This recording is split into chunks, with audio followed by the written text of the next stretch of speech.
Hello guys, সবাই কেমন আছো? আশা করি সবাই ভালো আছো।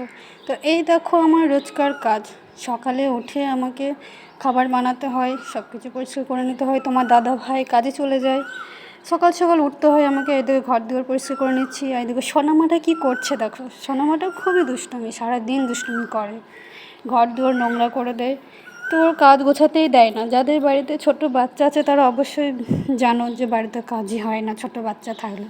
আর আমি কখনো ভাবতেই পারিনি যে আমাকে সোনামাকে নিয়ে, মানে ছোট বাচ্চাটাকে নিয়ে আমাকে রাজস্থান আসতে হবে।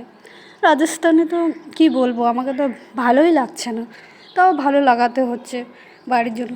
আর সোনামায়ের যে নোংরা করে সারাদিন জামা কাপড়, সেটা তাড়াতাড়ি ধুয়ে নিলাম, কারণ সকাল সকাল আমার কাজটা ছেড়ে নিতে হয়, কারণ তোমার দাদাভাই ডিউটি যায়। তাড়াতাড়ি পরিষ্কার করে নিলাম। তো যাদের বাড়িতে বাচ্চা আছে তারা অবশ্যই জানো যে জামা কাপড় কত নোংরা করে সোনামা আমার। আর বাইরে থাকি আর বাড়িতেই থাকি, আমাদের মেয়েদের কাজ তো এটাই, তাই না?